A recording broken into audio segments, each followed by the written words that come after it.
Welcome back to Homeopathy Hangout. And we have a very special guest today, Richard Pitt. Welcome to the show, Richard. Thanks so much, Eugenie. Great to be here. It's lovely to have you on. Like I said to you before we started recording, is I have been harassed by several listeners from around the world to have you on the show. And you're very much loved in the homeopathic community. And your homeopathic career spans several decades, but in several different countries as well, which just completely blows my mind. So before we started recording, I was thinking, I have so many questions to ask you. I don't know how we're going to fit it all in today, but we're going to make a good crack at it. But I always start off my guests asking them how they were first introduced to homeopathy. So tell us that story.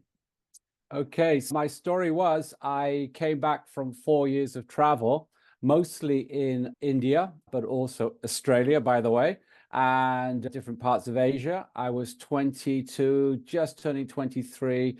And after 4 years on the road, I just thought it's time to figure out what I'm going to do with my life. And my interests really were quite limited to Indian philosophy, motorbikes, and travel. And so what to do? And so I actually nearly applied to go to university to study philosophy, and also theology was my other interest because having spent years in India. And luckily I didn't get into university. And then my friend from New Zealand, in fact, my best friend living with me in England, bought a magazine called Here's Health. In that magazine was a small advert, the College of Homeopathy, London. I thought, and I'd never heard the word, even through my years in India. I didn't know what it was. I went, what's homeopathy? Wrote for the prospectus, read it, read one book called The Patient, Not the Cure by Marjorie Blackie, the Queen's physician.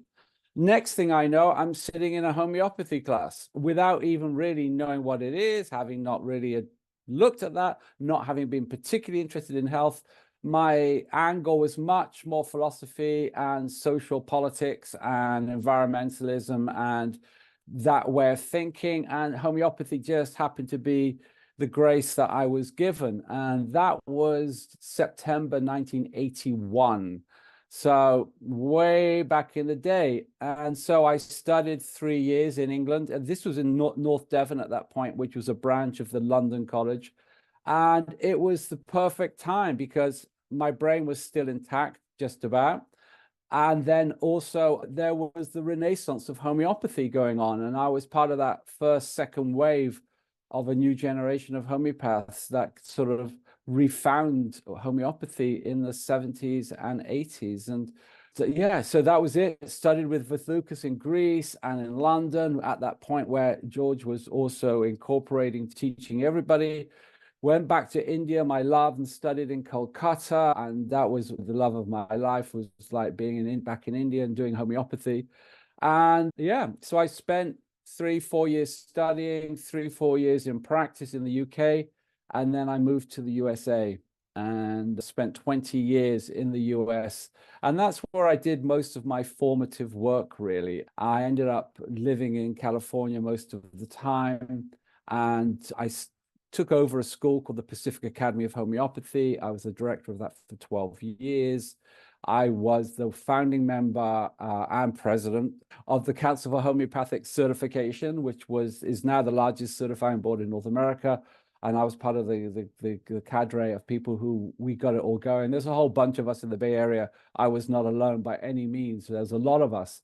And then it went from there. Council for Homeopathic Education, I was helping run that. And then the California Homeopathic Medical Society and the California Health Freedom Coalition, where we passed one of the most interesting and important health freedom bills for healthcare in the United States. I worked with a lot of people on that. John Melnichuk was the main head of that, and Diane Miller, who ran the National Health Freedom Coalition. So I did 20 years in the trenches in America. And then I left. I just got out of Dodge, and that was about 15 years ago. And I basically went to a conference in Holland a year before that called Homeopathy in Developing Countries, and reconnected to some old colleagues, a woman called Linda Shannon, who ran the Ghana Homeopathy Project and was the founder of it. My good friend Dr. Harry van der Zee I was waiting from for you to Holland. say his name. I was going to say you couldn't have been in Africa and Yeah. not know Harry. Oh. No, me and Harry spent many months together looking over Lake Malawi in northern Malawi. And so he's one of my great friends and colleagues. And so that conference, I reconnected with a lot of people. And then Linda just dropped a hint. She said, Rich, do you fancy going to Ghana? Our previous coordinators had to leave and we just don't have anyone there. And I was just in that transition period. I'd been back in India and traveling again. And I thought, Africa is on my map. That's where I want to go anyway. I have a love of African music, especially West African music. So I ended up going there and living for a year in Ghana and taking on the project, doing teachings, doing clinics, working in different clinical programs all over the country, living in a little barrio in the center of Accra and watching English football and just enjoying Africa and traveling through West Africa, through Mali, Burkina Faso, Togo. And that opened my desire for Africa in many ways, especially with homeopathy.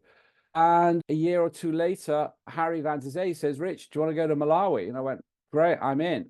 So we went there to this project in Malawi and he spent 3 months there. I ended up spending 6 months that year. And then by strange serendipity, there was a conference in Kenya at the Kenya School of Homeopathy in just south of Mombasa on the coast there.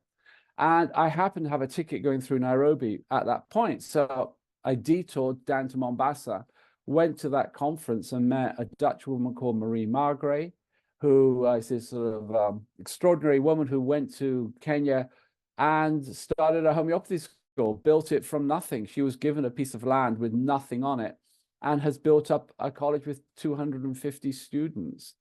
And yeah, so at that conference was great. A lot of people were there. It was co-sponsored through Jeremy Shear's project in Tanzania and Marie's project in Kenya. And homeopaths came from all over Africa. My dear friend Barbara from Swaziland drove up in a minivan with 10 people, took 6 days on the road to come up. People came from Liberia and Nigeria and Ghana. And then a load of European homeopaths came. We had this amazing conference. Brilliant.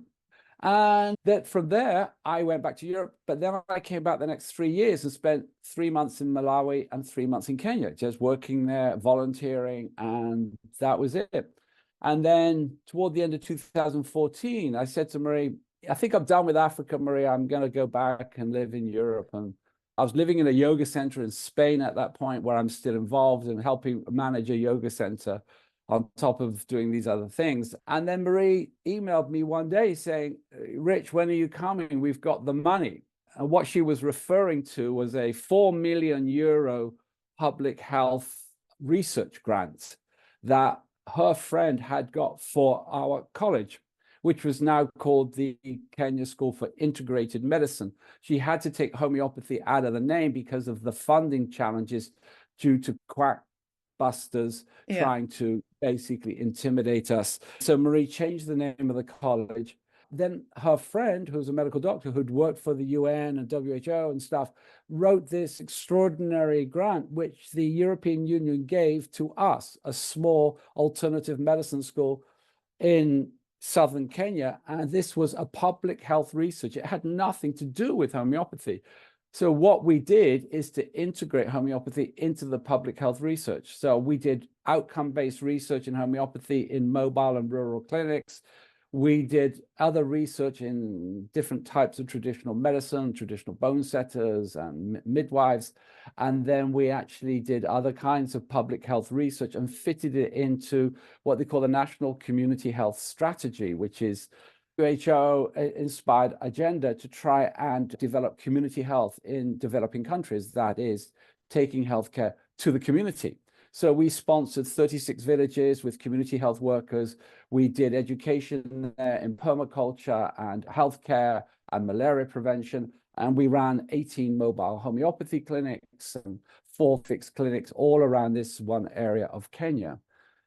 And that went on for 5 years. It was a hellish operation because I was educational director of the college and we had so many challenges, and then running the EU project and trying to ensure that we actually achieved our goal, which we finally did. And then I ended up leaving on March the 15th, 2020, having finished 5 years living and working in Kenya. And I went to Swaziland to visit my dear friend Barbara, who runs the Swaziland Homeopathy Project. And she basically was working with me. And we've just finished a book, by the way, which I'll talk about in a minute. And she does amazing work there. And then I got locked down for 7 months because of COVID and couldn't move. I luckily was living in paradise, so I had no complaint. But that also then inspired me to start to investigate the COVID narrative and what that was really about, its health implications, its political implications, and what that means for the whole planet. And I've now been evolving an idea of what the COVID miasm is. COVID as a metaphor, not so much specifically the disease, but a metaphor for a state of mind, a state of consciousness of the planet, and what this is revealing to us, and maybe the remedies that we might be seeing. And that's about it. So basically, I've been in Europe more for the last 2-3 years, but I've been back in Swaziland and Mozambique and South Africa for 2 months last year. I've just been in Kenya and Tanzania, and I was in Ghana last October, November, working there. And ironically, I got back involved with the Ghana Homeopathy Project 2 years ago, and I became the coordinator again after a 14-year gap. And so I've been working, and I'm still working in Ghana now on a number of different projects there. I feel like I want to give you a round of applause because there wasn't one or a breath. No. Do you need to have a glass of water after that? I see why everyone has been raving about you, Richard. You are an epic storyteller, and I desperately would love to sit next to you in like a fire, like in Africa somewhere, and hear all of your stories, because I'm sure there are plenty. Yeah. Yeah. Wow, but I don't even know where to start from all of that, because there's so much of that I still want to unpack, including getting Barbara's details, because she sounds like she would be a great one to have on the podcast as well. But just how incredible having that research grant and being able to do all of that and having all those homeopathic clinics. And I actually think Matt Zorn was one of the ones that recommended you as well, because he's also in Kenya, I think. Yeah. Yeah. So how amazing that homeopathy is alive and well in Africa by the sounds of it. And it seems like the people embrace it quite well over there. We've had a few people from various parts of Africa on the podcast, and it seems to be received quite well. Yeah, it's worth talking a bit about that because firstly, Matt, I've never met Matt personally, but I was in Moshi, Tanzania with my good friend Jane Davey. And she said, "Oh, you must meet Matt when you go to Nairobi. He's moved there and he comes from Oregon." And I lived in California, so I knew all the homeopaths in Oregon and in Washington State. So the whole West Coast thing and LA was my home. And so I connected to Matt, and we had a really nice connection. And yeah, he told me his story and how he came to Kenya, and then he mentioned you as well. And then, yeah, so all those connections happened, ironically, in the middle of Africa. And yeah, so that was great. My kind of idea is that if you look at homeopathy on the map, it's obviously established in most places in Africa. It's there, but also there's a way to go. And so what I'm interested in doing, and it may or may not happen, is to create a 1-year online postgraduate program for health professionals and use an educational platform like Moodle or something and have it all there, and then train health professionals into how to use homeopathy and try that way to integrate it into the healthcare system. And so when I was in Kenya, I went to Kenyatta University to the Department of Physiocognicy, which is the use of plant medicines and the science of plant medicines. And I know people there, and I'm ideally trying to ally with them to create this 1-year program, mostly online, but it would also be somewhat live teaching, and then offer homeopathy in that context. Because training non-medical people in Africa or younger people into homeopathy is a challenge.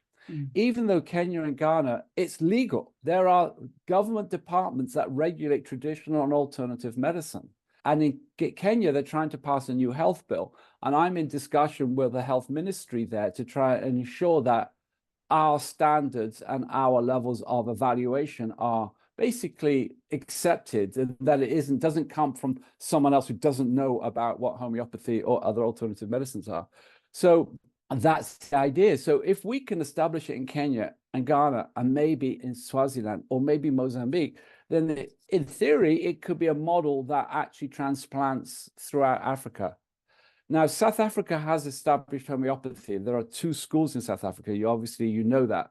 And it's well established, even though it's quite politically complex there in some ways. But nonetheless, you've got Zambia, you've got Zimbabwe, you've got Mozambique, you've got both English and French and Portuguese colonies, ex-colonies.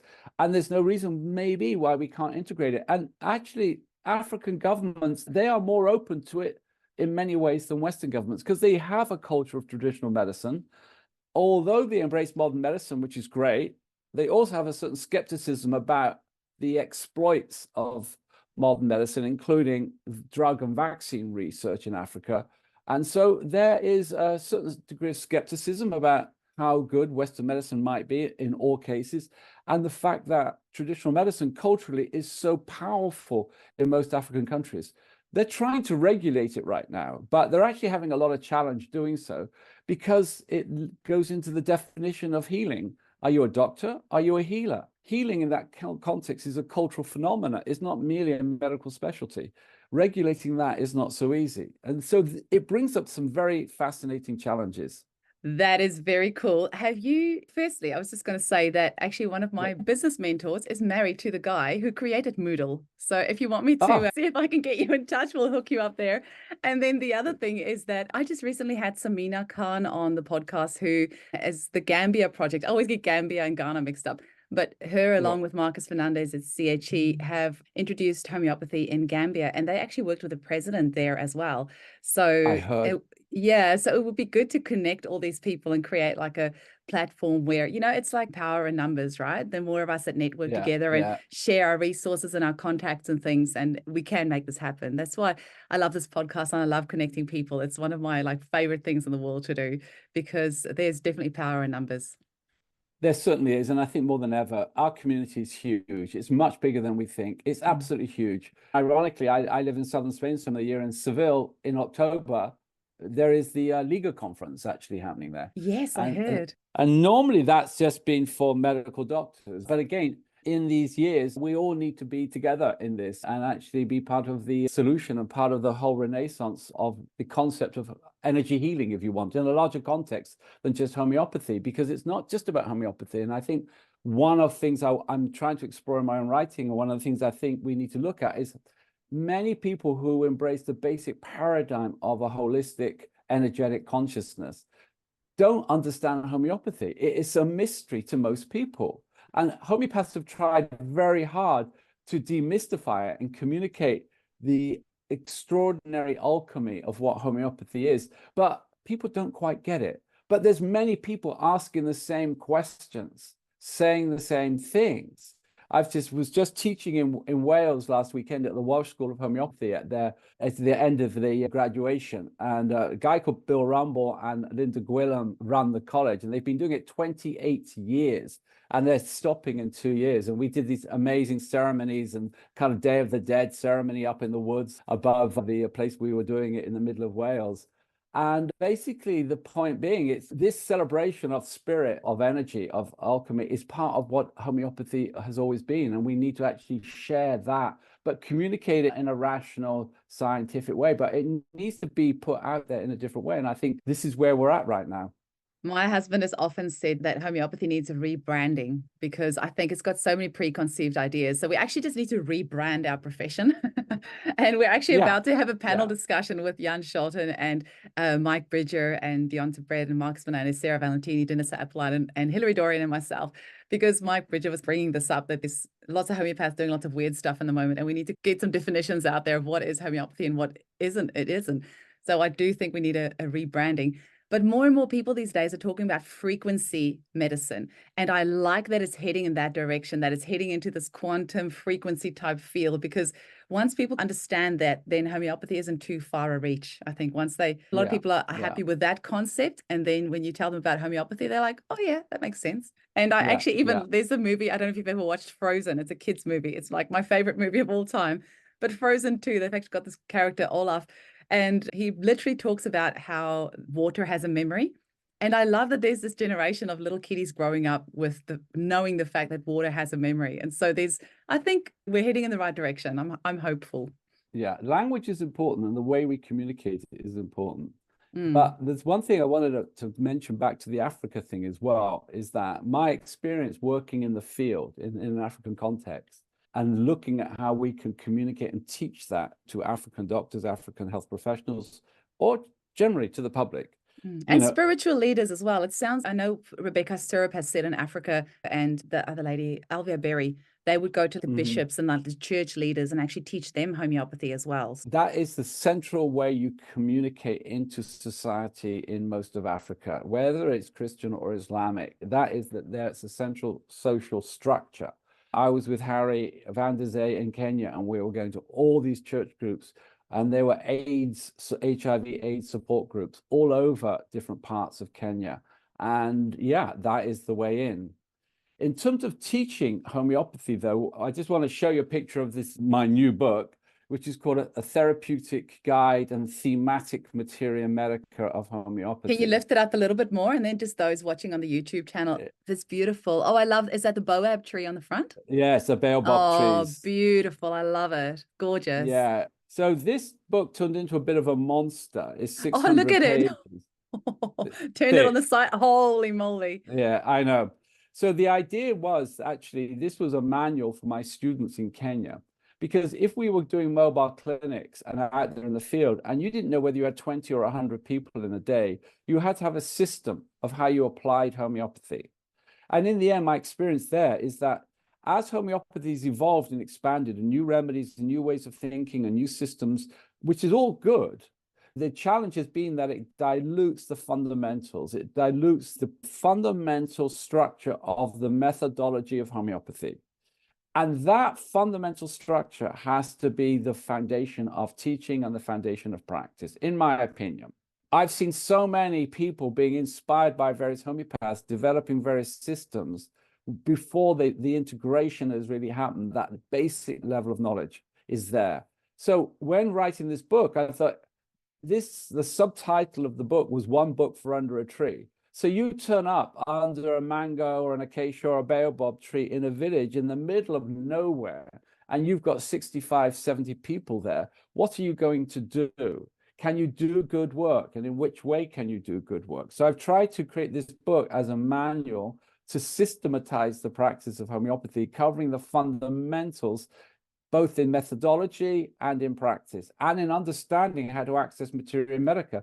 That's why I call it thematic Materia Medica, because I went through the whole of Fatak, Boja, and Boraki again, extracting the salient points and creating themes in generalities and themes in the mental, so that it becomes accessible, because people otherwise won't look at that information. It's too dense, it's too convoluted. It has to be made accessible. And so that was the purpose of the thematic Materia Medica. And then the therapeutics was like, you get someone coming in with convulsions, which we do a lot. You just go to the convulsions page in therapeutics. It might seem a shortcut, but a good therapeutic manual has been also a foundational text for 150 years. And this needed reviving. It needed to be brought into a more modern context. So this was the idea of that book. And then the final part was that I looked at Kent's repertory, and I'd read an essay by Elizabeth Wright Hubbard, and she was criticizing some aspects of Kent's repertory and the structure of it. And I already had in mind similar ideas where I refined the generalities, took out huge rubrics that just didn't fit. And it's analog repertorization again. Your computer's batteries died, you're under a tree in the bush somewhere. You need a book that works.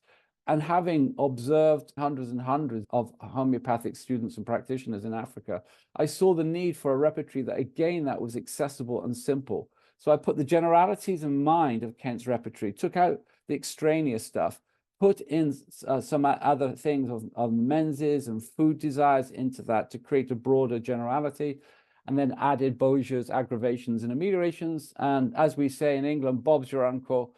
You've got a mini repertory that can be in the back of the book that you access while you're in clinical practice in that day. You don't have a liberty to say, come back in 3 days. People say, why? You don't know what you're doing? In Africa, you either know what you're doing or you don't. So telling people to come back doesn't really work in most cases. You need to be able to work in the now, in the here and now, as we say. Yeah. First question, where do we get a copy? either on Amazon, it's available everywhere, or just through my homeopathy site, richardpitthomeopathy.com. Have you got a preference for one or the other? I always ask authors because so many of them have said that they get such a raw deal when they go through certain publishers. So I always want to make sure that we support the author in the best way possible. So what's your preference? My site, Okay. you buy it online, I get notification, I send it out. It's a print on demand thing, but I've got it set up so that is the best way to go.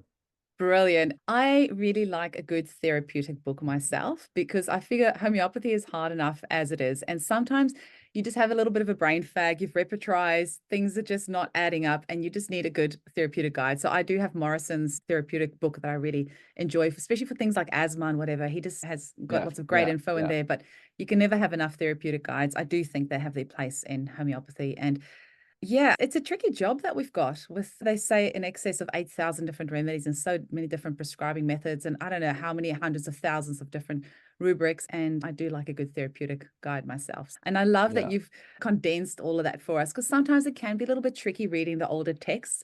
And especially Kent, I have a love-hate relationship with him because of how he refers to women in a lot of ways, like hysterical woman, this and that. And I remember reading, I think it was Nux Moscata, it was something like hysterical women who haven't learned their lesson about obeying orders or something along those lines. And I just like, oh, it just grinds me up the wrong way. And I know I shouldn't, it was the language of the time, but I really enjoy a good updated manual. And that's why I love Murphy as well.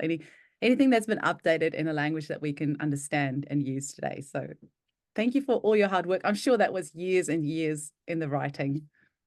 Yeah, most of that book was about on and off for 4 or 5 years. My other book, which is The Love, which I've really appreciated writing, and I've got very positive feedback about it. It's called The Comparative Materia Medica. Oh, you like your big books. Hey, that's another big one as well. 580 pages. Wow. I know, You do it properly.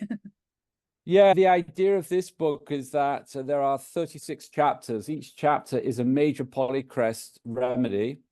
Apart from chapter 36, which I call Zingiber, which is ginger, and I leave that for all the remedies that don't fit into the other structure. And each chapter is used as a comparative device to compare large remedies with small remedies. The subtitle is Integrating New and Old Remedies. So again, my personal kind of position is that I'm always like looking to try, and it's like a Mag Muir kind of thing. I want to look at both sides of every argument. I want it's to be the philosophical peacemaker. I haven't adopted any major philosophical line or following any particular sort of guru homeopathy worship. You try to take from everything and integrate it into the paradigm that we all accept. So this book was looking at the new remedies and the challenges of using new remedies within the context of knowing the fundamentally proven and well-used remedies. So this book was an exploration of that. So I go into a lot of new remedies, whether it's bird remedies, insect remedies, but you've got the Apis chapter. So then I go into all the insects. You've got the sepia chapter. I go to all the sea remedies. Tuberculinum takes me into all the bird remedies, and then some of the air remedies. This map on the front is like a constellation. So the idea is you're looking at a constellation of stars and planets that all seem random. But as we know, they're not random. They have patterns, they have relationships. And so this is about the idea of looking at a constellation of stars as a constellation of remedies in our Materia Medica, and the patterns that exist within that constellation and how to navigate the patterns. So this requires the kind of in-depth study of Materia Medica to challenge your knowledge of Materia Medica from every level, whether you're looking at therapeutically, constitutionally, miasmatically, psychologically, etc., etc., etc. And so, yeah, so this was published in 2015, and it continues to sell really well. And it's great for graduates, students, and practitioners. It's a comparative device again, like a therapeutic device, but in this way, you're comparing from the context of the whole remedy, not a condition. But it's allowing ideally smaller remedies to seep up to the surface that otherwise wouldn't do so for most people. And so that was, yeah, the first sort of big tome that I wrote. The other aspect I'll just mention before I go to the other books was what I tried to do is to say, like, a remedy represents a strategy of life. When we move into the sphere of energy of a remedy, it reflects our own individual strategy at that time. That is reflected in a remedy picture as we are compensating for something, as we are reacting to. So seeing the pattern in the remedy and seeing the pattern in the human being is what we do, however we get there.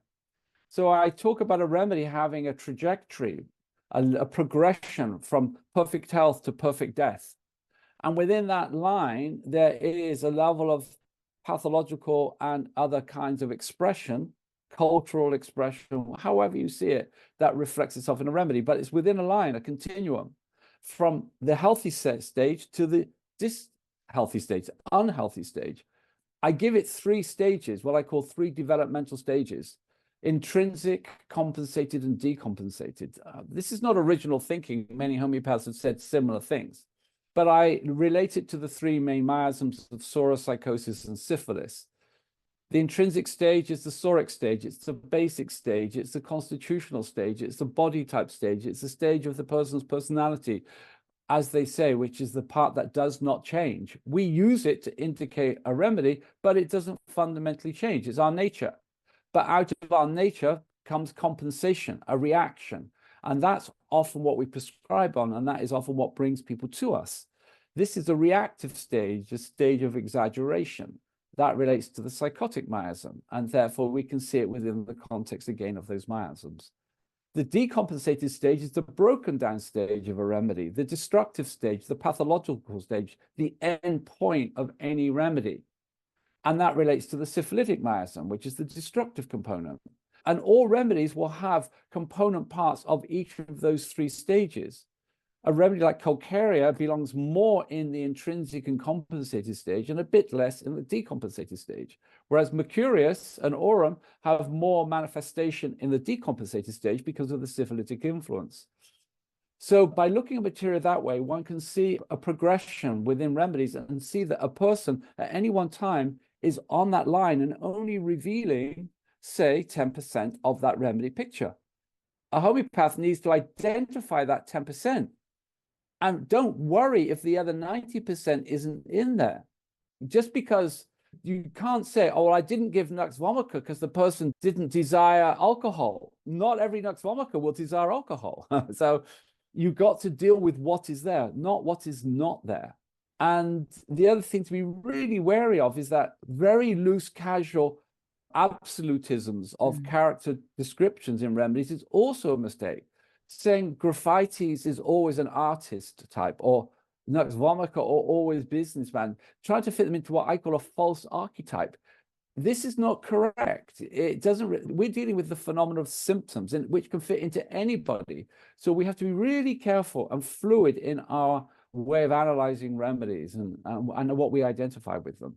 Oh, it's hard not to fall for those archetypes, though, because it makes it so easy to remember a remedy. And I remember the first time I prescribed arsenicum for a young mum, and I had this idea of like this man in my head that's so fastidious and all that, and did my repertorization. I was just a new homeopath, and I was just so confused that arsenicum came up. And I remember saying to her, look, I'm going to give you this remedy, but it's just not, I just don't understand why this remedy's come up, because it's just not how the picture of what I thought arsenicum was. You just don't fit that, but the physical symptoms, everything you fit.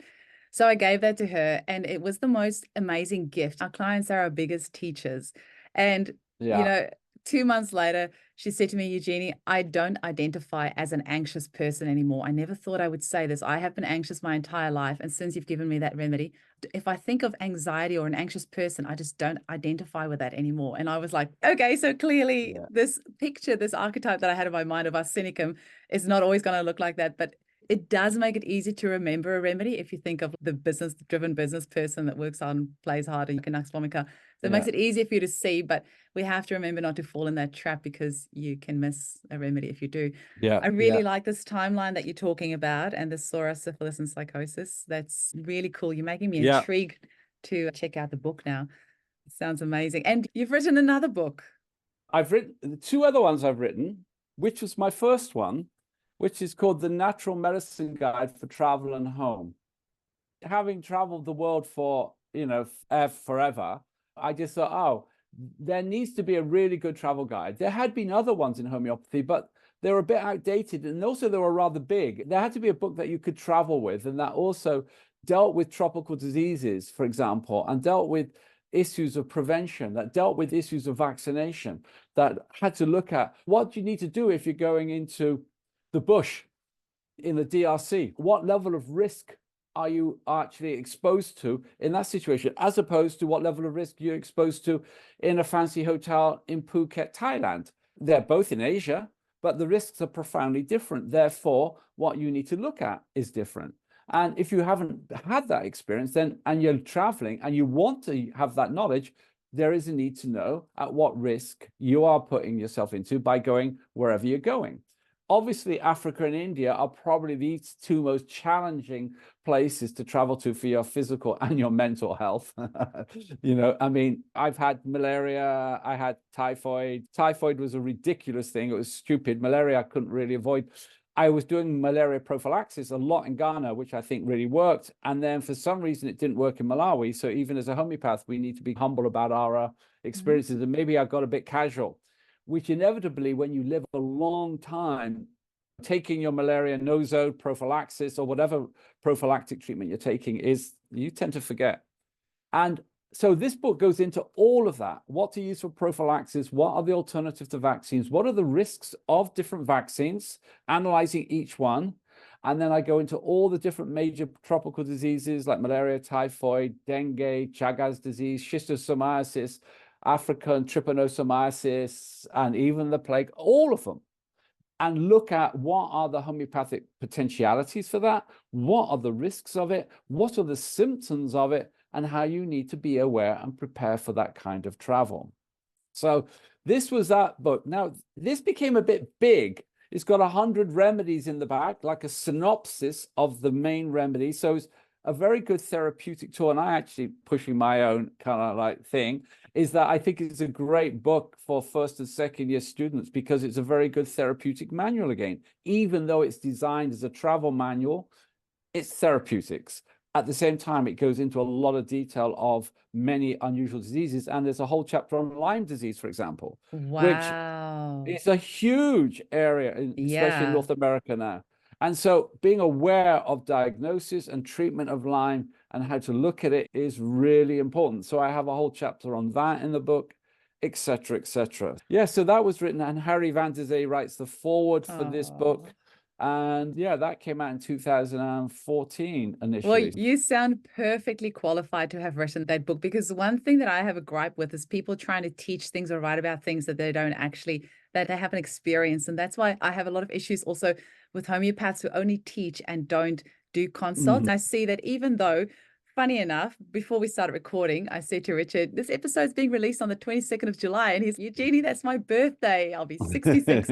So even though you're at the young spring chicken age of 66 almost, that you are still practicing, because I see you still seeing clients. So I love that you've traveled so extensively and that you've written this book. And I love that you're lecturing and still seeing clients as well, because I do think it's so important to always keep your hand in the pie. Is that the right expression?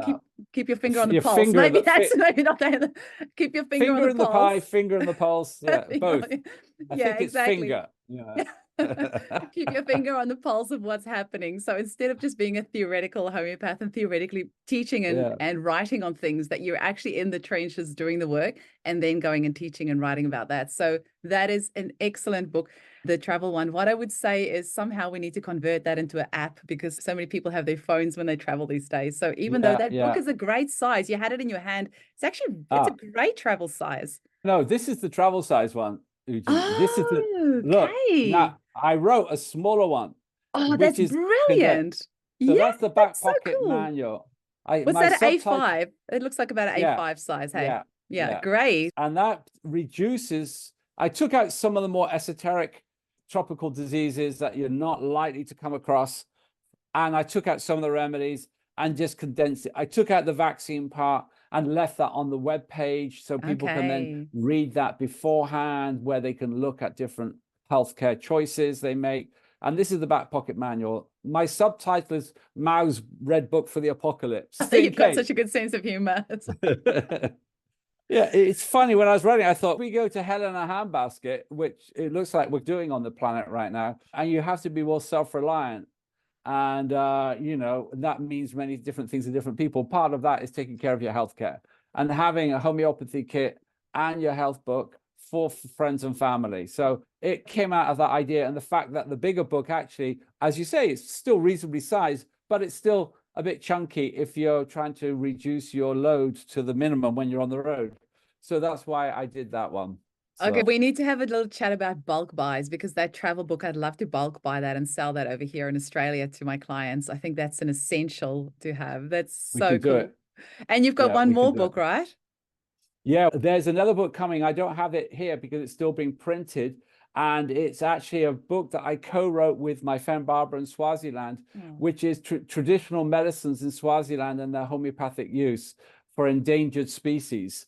So her project, the Swaziland Homeopathy Project, has got grants to not only run homeopathy clinics, but we're doing our sustainability projects that certain endangered medicine species in Southern Africa that have been overused by the traditional healers need to be protected and revived. So she's got a whole nursery project going on in Swaziland, South Africa, where we are cultivating medicinal plants.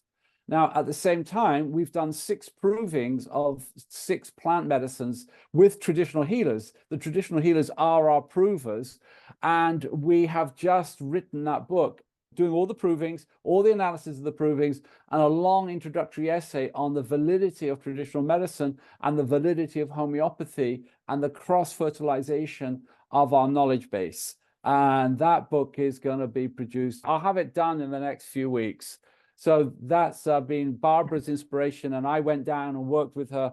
It was very easy for me to do because we were living in Mozambique on the beach overlooking the most extraordinary ocean, and we sat down and we cranked it out. That's the next one that's coming out. So. Wow. Lots of interesting things happening there. I saw a picture of Jeremy Sher and John Morgan the other day on a boat somewhere in Africa talking about the new organon that he's writing. So it sounds like there's a few homeopathy ideas being birthed there in Africa. It's great. Yeah, hey, it all began there. Let's go back. And amazing. So we've got the books. Was there another book? Was that's it for book? The other one I'm going to produce, which I'm working on, is just a compilation of essays on homeopathic theory and practice, which I will put all my provings that I've done. I did provings of tobacco, which is another book. I was going to ask you about tobacco. Yeah, so that book was, I don't have a copy right here actually, but that was my first book in 2006. We did a proving of Nicotina rustica. That is the sister of Nicotina tabacum, which is the tobacco we normally smoke. Nicotina rustica is the indigenous tobacco of the Native Americans in North and South America. It has 4 times more nicotine in, and it also has harmaline compounds. And harmaline compounds are potentially hallucinogenic compounds that are also found in ayahuasca. Most people now know about ayahuasca and its use as a medicine, as use as a healing tool. I've experienced it in Peru and in Brazil and in North America.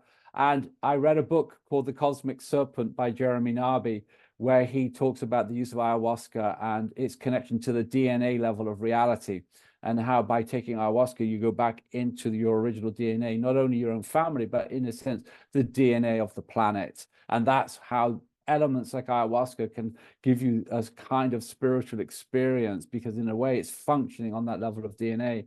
So one of the chapters in the book, I call it Ayahuasca, Tobacco and DNA, the Mother, the Son and the Holy Ghost. And it's looking at the role between ayahuasca and tobacco, and how tobacco is often an ally in the journey of life between life and death, the journey in life between birth and death, night and dark, day and night. Tobacco exists in the transitionary moments of life. When you suck on tobacco, you're sucking in the breath, doing like pranayama, and in that moment, you're stopping time. It's interesting that moments of transition in life, traditionally, that's when we've wanted to smoke. The moment before your child is born, after your child is born, the moment before your execution, the moment you arrive at the top of a mountain. Those are those moments where tobacco is calling you. And so I decided to write a book based on the proving, and to write a proving again that actually explores a wider socio-political, cultural context. So it puts tobacco into a whole context. So I do a whole 50-page introduction of how tobacco came to the West and why human beings had a fascination with tobacco. Why do we need to imbibe a noxious, toxic substance like that? What is it? It must offer us something. So what is it that it offers us? And then I do a cross-fertilization or a cross-study of how the Native Americans use tobacco and how the Western person uses tobacco. And in the beginning of the book, there's a quote by Gary Snyder, the famous beat poet. Do you know Gary Snyder? He's in the 1950s, 1960s with Jack Kerouac and Allen Ginsberg and Neil Cassidy and all these cool dudes hanging out in Oregon and California and elsewhere. And he's a famous poet. And he says those cultures that demonize death are therefore more likely to be harmed by the substances that cause that. So in a way, this is a paraphrase of the quote, but what he's saying is that those cultures who can't face death are more likely to be harmed by certain substances. So in a way, it's a susceptibility. What we've done with tobacco and how much cancer it's caused is a reflection also of our nature, of our culture, not merely tobacco. It's how we've used it and commercialized it. So I look at the cross-cultural influences and how different cultures adopted tobacco and how the native people use tobacco as a way of a conduit to communicate to spirits. Because for them, for spirits, tobacco is food. It's a form of food. They don't have a body, they have a spirit. But if you want to connect to them, then bring out the smoke. And that was actually still one of my favorite books because I wanted to show the profundity of homeopathic provings as a sort of form of a shamanic journey into the nature of life and how unique that is, that we combine what could be said to be a traditional shamanic or alchemical journey with the scientific methodology that Hahnemann put in place to explore the medicinal potentiality of medicines. So yeah, that was another thing. And that's why I still love doing provings, and I'm still drawn to do more provings. And they are mystical experiences because you set the intention and then it sparks off a series of ripples into the universe that the proving begins the moment you intend it, actually. And we had phenomenal experience with the tobacco proving because we had an earthquake in San Francisco 2 hours before the proving, and we got everyone together to actually meditate for an hour, taking the remedy under the tongue and not talking. And then people wrote down their observations. And of course, people were writing down their experience of having been part of an earthquake. So the question was, is this merely coincidence or some kind of serendipity? And I make the case in the book that it reflected a serendipity. And it came out in the proving, it came out in clinical cases, and it came out in American folklore, in which a woman called Golden Flowers falls into a ravine, a chasm, holding tobacco in her hand. So the metaphor plays out in many ways. And I think provings are a way of revealing the inner nature of reality, if you want. And I think it's great to communicate that, to share that kind of experience. Yeah, I had Eileen Noman on the show earlier in the year. We did like a series of 8 episodes, and she talked about how tobacco is offered. Like when she talks to the plant spirits, she'll offer tobacco before she talks to them. I don't know if they do the same in Africa when they're talking to spirits, whether they offer tobacco or if they offer something else. But it's very timely you talking about the provings because we did a trituration of the cassowary 2 weeks ago. And I don't know if the cassowary and the emu are the only 2 feathers in the world that has a split spine. So where it inserts in the bird, it actually splits into 2 feathers.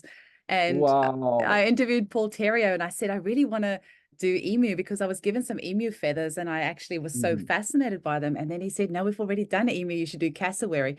So we triturated that 2 weeks ago. And as Sarah Valentini was taking the chair down, because we did 2 triturations on opposite ends of Australia. There was a group of us here in Perth and a group in Melbourne triturating at the same time, which was also cool because of the split feather that we were doing it at the same time. Yeah. Intentional or not. But she was carrying these chairs down for the provers and she broke her foot. And one of our triturators on the way home from the trituration was in a car accident. And myself and my colleague the next day was almost in a car accident. And so sometimes you got to be a little bit careful, like you don't really know what you're in for. But then there are about 50 cassowaries that are killed in car accidents every year over east in Australia. It is very interesting. And you got to wonder, is it a coincidence? Is it serendipitous? Or is it actually part of the proving? And that's the part where I do feel the more provings and the more triturations you do, the easier it is to define, is it or is it not? Because I've just had a tiny little cold sore pop up here on my lip 2 weeks after the proving, but I have a history of that as of 4 years ago when we had somebody I've never had in my life. Nobody in my family has it. No, like nobody in my husband's family has it. But 4 years ago, 3 years ago, somebody stayed over at our house who had the COVID vaccine the day before. And the next morning of them staying at our house, I woke up with my first ever cold sore in my life, and I've had them recurring since. And so I had this one pop up. I hadn't had one for maybe 6 or 8 months or so, tiny one. So I am sitting in my head, is this something about the proving that's come up, or is it's presenting different to how it normally would? It's normally much larger. It's just a tiny one that's popped up and it's healed really quickly. And so I'm like, is that part of the proving or is it not? And so this is the part of myself that I'm still trying to get a bit more in touch with my intuition when I'm doing provings and triturations, that I can differentiate whether something is part of that or not. Especially with triturations, it's common for the provers to say, oh, I've got a sore elbow or a sore wrist or a sore shoulder. And that's from the actual manual action itself. And I found myself in the first few triturations being really fascinated by the creaminess of the lactose in the bowl and things like that. And then after a few, you realize, oh no, that's just part of kind of the process. So you know what's part of the process and actually what's part of the remedy. But that's really something that just comes with time. And you're right, the moment you're aware of the substance or that you are going to do one, you might not even know what the substance is, you do start experiencing some things as well. Yeah. And I think, as Hanneman said, it's good that everyone experiences that and does a proving. They don't have to organize it, but they should participate in one. I think that's really an amazing thing to do. And we did a proving of bristlecone pine, a trituration proving, and that's one of the oldest living things on the planet. It grows up north of Bishop in the Sierra Nevada in California, and it's 10,000 years old or something. It's fascinating, the energy that comes off that anyway. And I think, all of this is just extraordinary. And we did one in Malawi where we did a proving of cassava. And cassava is obviously the staple food for a lot of Africa now. Ironically, cassava and potato and corn actually originate from the Americas, but that now they are ubiquitous in all of Africa. And when we did the proving, we didn't have a nice mortar and pestle. We had to use the big mortar and pestle that they pound the cassava in. And I used corn as the sack lac. And we were just pounding it for hours, and everything was just going everywhere, and everyone's dancing around the stage singing. And so it was a very African proving, but it worked. We produced the substance, and it's an interesting remedy. And cassava, one species, has cyanide in it. So it actually has a lot of fascinating digestive and neurological symptoms. And so we prove it up to a 6C. So it was at that subclinical kind of dose, it was virtually still materials. So I love all of that. And Do you find that the people around you get affected as well? Because at the C4 trituration, I had a really sharp stabbing pain in my right ear several times during the trituration. It was interesting. I was actually timekeeping on that one. I wasn't even triturating, but I was obviously still experiencing symptoms. And that night, my husband said, oh, I've got this sharp pain in my right ear. The next day, my daughter said, I have this sharp pain in my right ear. And the next day, my son said that. And nothing came of any of it for any of us, but it was just this sharp stabbing pain in the right ear. And I was like, just seeing like every member of my family saying this. And I'm like, what's going on? It was quite interesting. So I think there's some unwilling participants in this as well. Yeah, it's the field effect. It's the morphogenetic field of whatever you're doing, the phenomenon. And if you're vulnerable and you're within the purview of that energy, it makes sense. But that has to be a good clinical symptom of that proving. It has to be, because as we were triturating the cassowary, it became quite apparent to me that it's very left brain, is that the one, where it's more methodical, where grinding for 7 minutes, scraping for 3 minutes, grinding for 7 minutes, scraping for 3 minutes. And I was just wondering about if we had more like a free flow way of triturating, where we give somebody an hour for C1 and they grind and triturate more intuitively. And so when you've just said about this thing that you were like doing it African styles, I'm guessing that was not like 7 minutes of grinding, 3 minutes of scraping. It was probably a bit more free flow. It was, we actually just kept the trituration going all the way through to, I think, obviously to 6C. We actually did it to 6C and then dissolved it that way. There has to be flexibility in this in that way, for sure. I like it that we're very methodical. And by the way, actually, I'm going to see John Morgan today. He's coming by on the way to Wales. So can you give him a big cuddle from me? He was on the podcast a while ago, and he donated really generously to the podcast ages ago. And he's such a generous person anyway. So it's such a beautiful energy about him. So please tell him hi from me. I will. We've been mates since 1985, and we were performing together at the Homeopathy conference in the UK. We were doing the entertainment. He was playing the piano, and I was a juggler and street theatre performer at that point. And I always say that I'm known in Britain, not really for my homeopathy, but for juggling carving knives, leaning over old ladies in the front row of the homeopathy conference. And That's yeah, good to know, because I've been looking for a pianist, because I have said for the last 3 or so years that we need to, there's actually so many homeopaths who are musicians as well. Frederick Schoyens and Luke Norland and Dion Bread and Marcus Fernandez, vocals and guitar as well. So now that I know that John does piano, I've got a pianist as well. And Luke does the French horn and some other bits and pieces as well.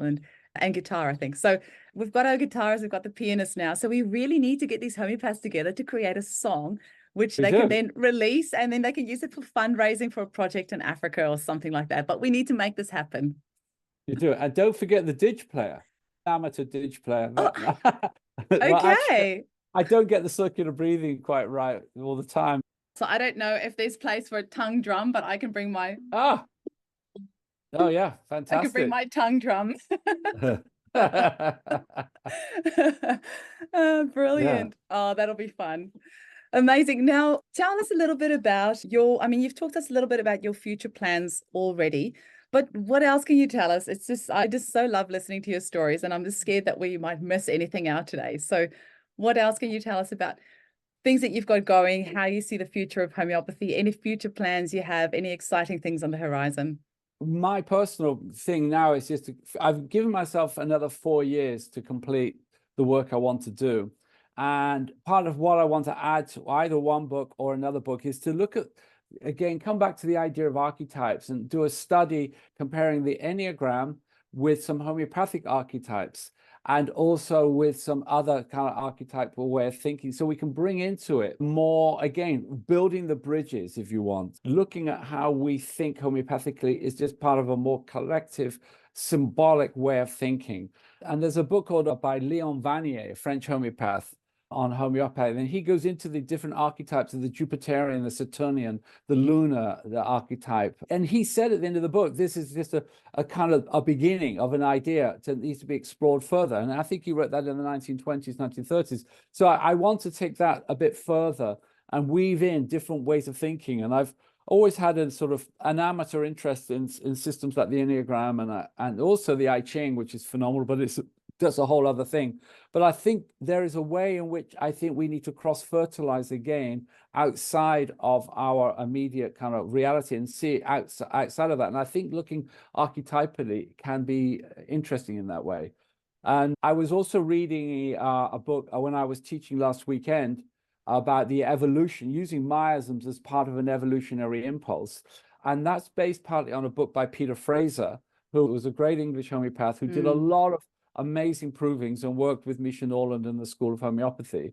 A very good mind. And he talked about the evolution of miasms, including the AIDS miasm, and how the AIDS miasm corresponded with an idea of digitization, of breaking down of boundaries, globalization, which may even relate into how HIV/AIDS spread, which could be coming through contaminated vaccines. There's a lot of evidence that may be contaminated hepatitis B vaccines, whether it is or not, it fitted into a time set. And so now we're moving into the COVID miasm, which we could call an extension of the radioactive miasm. He had the Sora miasm, and then between Sora and psychosis, you have sub-miasms, whether it's smallpox or the plague or leprosy, and then the psychosis to syphilis miasm, and in between, you've got tuberculosis, which is rebelling against the constrictures and the hierarchy of the psychotic miasm, and then syphilitic to AIDS, and in between, you've got the cancer miasm, and then you've got then AIDS to COVID, and in between you've got the radioactive miasm and the remedies that might fit into that. Now, the radioactive miasm ties into the COVID miasm, in my opinion, because again, we're dealing with genetic mutation. We're dealing with transhumanism. Even transgenderism is all about mutation, adaptation, change. And we're not judging anything here, but we're saying this is the phenomena of what is. So we have to put the COVID, which we know is an mRNA vaccine, which we know now does mutate the DNA, and it potentially may create DNA mutation of the whole species, whether you've taken the vaccine or not. Psychologically, it fits into the idea of control and surveillance, and physically, the symptom comes through is suffocation. So you're seeing a theme of something, and this was the first massive symptoms that we saw of hypoxia and respiratory distress that occurred in the first phase of COVID, and also even what the vaccine could do because of the spike protein and all of that. So suffocation, and then the remedies that come up for that. And I should mention that Andre Sain did a lot of research into the remedy carbonium oxygenizatum, carbon monoxide, and how carbon monoxide is maybe a very interesting remedy for some of the COVID conditions, because carbon monoxide poisoning, there's huge amounts of information on the toxicity of that, which is fascinating to look at the corollary of how people express symptoms during COVID, because it was a deoxygenization process. People were breathing it in, but the oxygen wasn't getting to the tissues. And carbon monoxide, its metabolic action is to prevent the hemoglobin in the blood getting into the oxygen. The oxygen could not go into the blood. That parallels actually how cyanide also deoxygenates the body. And that cyanide functions by stopping the oxygen leaving the blood into the tissues. A different mechanism of action, but a similar expression. So the concept of suffocation is a very important idea of how we are feeling really now as a species. And I think we now need to explore certain remedies along that. So part of what I want to explore, it goes more into my own political interests now, is actually seeing health and politics are not separate. They merely reflect one another. And the idea that Peter laid out, which I want to explore more philosophically and practically, is how any particular major disease expresses itself often in a time and place that is a reflection of both an energetic, cultural, societal dynamic. It's also part of an adaptation to change. And so certain diseases come at certain times that reflect what is going on within us. And part of our work in homeopathy, with our understanding of miasms, is to reveal the unique perspective we bring to that way of thinking. So there's a famous American philosopher called Charles Eisenstein, and he wrote a book called The Ascent of Humanity. And he's looking at what we could call now the current sort of end times scenario, the crisis of humanity at this present time, and why that's happening, and the impact of technology onto us, and how that forces us to adapt to the situation we're living in. And we have seen that in the last 20 years with digitization, AI, your phone, which now dictates to you what you do, where you go, and everything else. And the impact that has on us, both individually and also spiritually and collectively, and looking at that from a homeopathic point of view. And I think we have a unique philosophical and practical angle on all of that. And so my interest is to also explore more that philosophical and political angle that we're living in. I have a political blog as well, which is the first one I wrote was covidwatching.org, that I did with my colleague Carol Boyce in the UK. And that's still up there. And that analyzed and deconstructed the first year and a half of COVID. And then I've moved to a Substack column, and it's richardwilliampitt.substack. Some of it's health. There's a huge amount of research there on COVID and on the vaccine and the health aspect of that. Some of it's my work. Some of it comes from colleagues of mine who collate a lot of the medical research that's been going on and the evidence about what's been happening. And I try to keep within a framework of realism and back it up with scientific studies.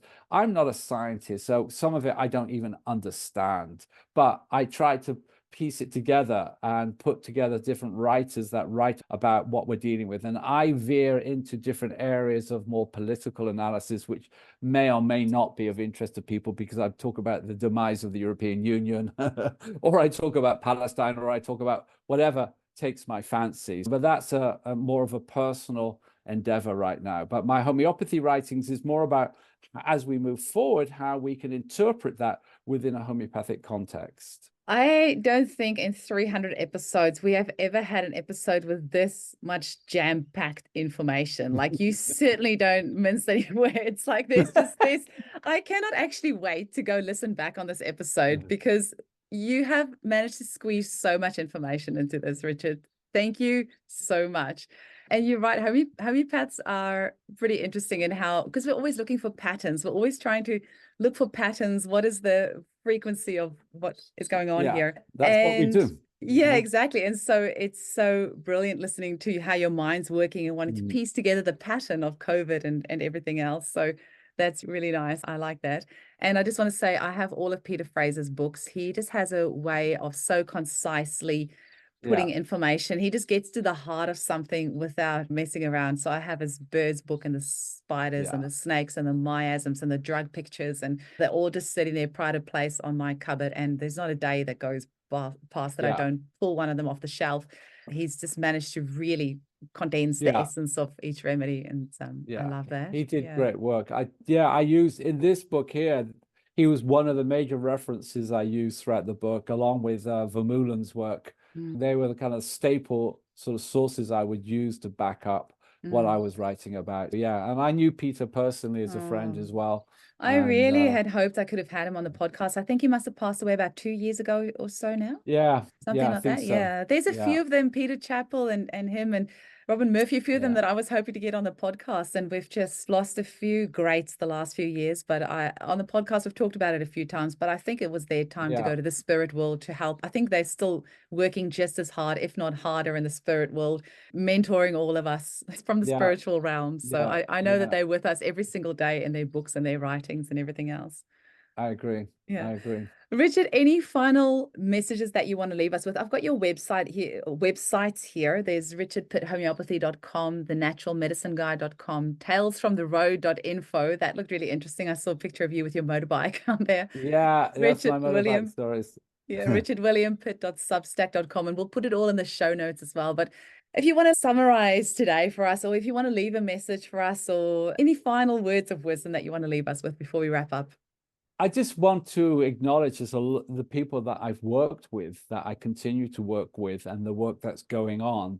For whatever reason, for me, I always said when I finished my job in Kenya, which really took nearly everything I had, 5 intense years, I thought, okay, I'll take a break, but then I'll come back for one more bout in the ring, one more project, and I'm looking to see what that is. But right now, that's really about Africa. So I just want to put Africa on the map. And when I teach, I just start with a map of Africa. I love geography, and I love politics, and I love history, and I love African history. So I just want to put Africa on the map because I feel like it is such a place, and there's so much potential there, and there's so much heart there. And I want to see how homeopathy will evolve. And I want to acknowledge my friends in the Ghana Homeopathy Project. We have a great website also. Just go to the GhanaHomeopathyProject.com or .org. And then I'm working now in Kenya with the Kenyan Society of Homeopaths, and then with Barbara in Swaziland. And she's working with colleagues in South Africa and Mozambique. And I just want to say that there's a lot of need out there. There's a lot of work going on. And finally, just my love has always been India spiritually. I always feel like that's where I was formed as a person, and I became an adult in India. And all the Indian colleagues and homeopaths and who keep homeopathy alive today. This is the heart, really, in many ways. And so many people that I've worked and appreciated, whether it's Fruit Masters or Sankaran, and my old Calcutta colleagues, SP Day and Kalyan Bhattacharya, amazing people. And I've sat in with amazing people there all over India and just appreciate the extraordinary work that's done there in homeopathy. Really, it's just an appreciation of that. And then, yeah, so really that's it. And then, yeah, all my mates in England that I haven't lived in England formally much for 38 years, but I'm still very connected here. And having left America 15 years ago, I'm reconnecting to my own roots in Britain and the homeopathic community here as well. So, yeah. That's amazing. There certainly is an incredible homeopathic community in the UK. I look forward to hopefully heading over there one day and meeting some of them in person. Although I'll get to meet a few of them in person in Bali in September, which I'm really much looking forward to. So that will be pretty fun. How nice is that? Good Yeah. place to go. Yeah, I'm Yeah. sure you've probably been there Yeah. as well on all your Yeah, travels. I've been to Bali. Yeah. Richard, thank you so much for today. We're going to have to get you back for round two because there's loads more that I would love for us to have a chat about. But I really appreciate your time today. And thank you for everything that you've done. And I'm excited to get all of your books and delve into them because they sound like they are really great, actionable books that we can use straight away. Great, Eugenia. A pleasure. Thank you for having me. It's been great. It's always good to share your stuff. It doesn't matter who you are. You want to share your work. You want to communicate and get it out there. And I've lived down under in Australia and New Zealand, and so it's really good to connect and all the good stuff. Awesome. Let's see you soon. Thanks. Bye. Okay. Thanks so much. Bye.